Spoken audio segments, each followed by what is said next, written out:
Welcome back to Coach's Corner Live, this special edition where we are in Tupelo, Mississippi, and talking to people with S.A.F.E. And joining us now is Erica Hodges, who is a court advocate for S.A.F.E. Thank you so much for joining me, Erica. Thank you for having me. Tell people why your job is important. My job is important because we have so many people.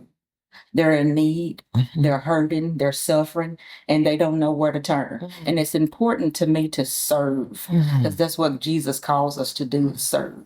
So it's important to me to be able to give back and to help people in a way that I've been helped before, in a way that people have given to me in my time of need. So I love to be able to give back to people. How important is S.A.F.E. to the community? S.A.F.E. is very important to the community.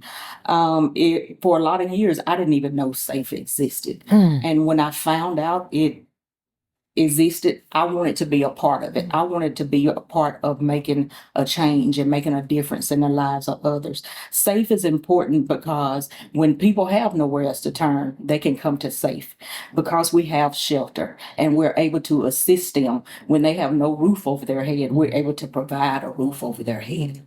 When they are in need of counseling, we're able to provide counseling. When they are in need of just someone, a listening ear, we're able to listen. So that's why S.A.F.E. is important. It's so important for us to be able to give back to the community. Tell me about the history of S.A.F.E. and when you decided that you wanted to be involved in it. The history first, and then why, again, you wanted to be a part of it.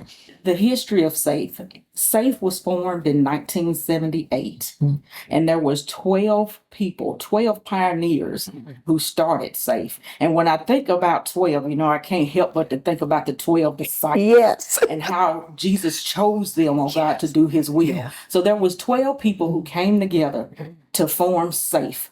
And it was told in 1978 they were formed, but in 1979 they went to a meeting where it was said that there was no battered women in Lee County. So they changed the name. So in 1979 the name was changed from Aid for Battered Women to S.A.F.E., Shelter and Assistance in Family Emergencies. And that's how S.A.F.E. began. And S.A.F.E. has grown. And originally, it was to help the victims in Tupelo and Lee County. Okay. But now we serve 9 counties. So it's spread it. And so we're able to help more than just those here in our local community. Tell me why you were called.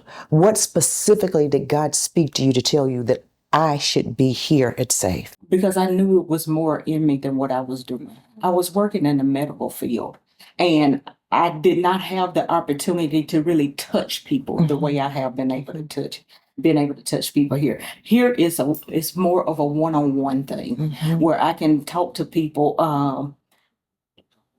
and just guide them in a way that they needed to go. And I know it, and I'm more of a one-on-one type person where even if I see something and I'm in a group, I won't say it out loudly in public, but I may call that person to the side and just have a one-on-one. And this was an opportunity for me to use that gift, to use that opportunity to talk to someone, to help someone, to assist someone, to guide them in a way that they need to go. And just have a one-on-one with them that they feel like they can talk to me, that they feel like they have somebody that they can trust. Because so many times people come into the shelter and they don't have anybody they can trust. They feel like there's no one that they can trust. Yes. But I want them to know there is someone that you can trust. Yes. As far as history is concerned, you've told us about it. But people who are just now finding out, who may want to be a part of the history for the next 45 years, how can they support their efforts, your efforts, and the efforts of S.A.F.E.? We have a lot of different ways that people are able to help and support. We have volunteer services where anybody in the community. So of course we have to do background checks, but we have volunteers and we would love for people to continue to volunteer with us. And if they want to help financially, there's a website you can go to, safeshelter.net, and they're able to go and click on a donation button where they can donate to our organization from a financial standpoint. There's also availability on Facebook. Give me your final thoughts about S.A.F.E. and why it's important for people to donate and to help these women and children and sometimes men. Yes, I think it's very important for people to donate to S.A.F.E.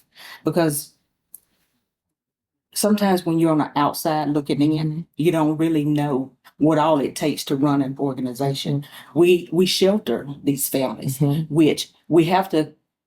Utilities have to be paid. Food has to be purchased. Transportation has to be done. These clients have to go back and forth to doctor's appointments and, other things that may be available to them. I deal with a lot of the clients from a legal aspect where they have to go back and forth to court, where they have to go file or press charges. Transportation, gas is needed for transportation. So there's a lot of things that come into play when running an organization, things that we have to have, the overhead that is needed for this organization to run. So I want people to realize that we are here doing the work of the Lord, but it takes everybody to make it happen. It's not just for those of us who's working at S.A.F.E.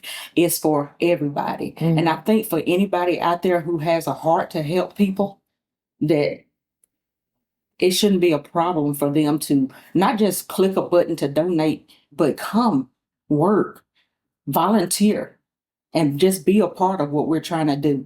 Because we believe that S.A.F.E. has come a long way since 1978. And we're looking forward to the future, to where we're going to go. We're looking for God to work in the overflow, to do things that's never been done here before. We're believing in Him. Thank you for what you do. Thank you, because I believe that eyes have not seen, nor ears have heard the things that He is going to do in this organization.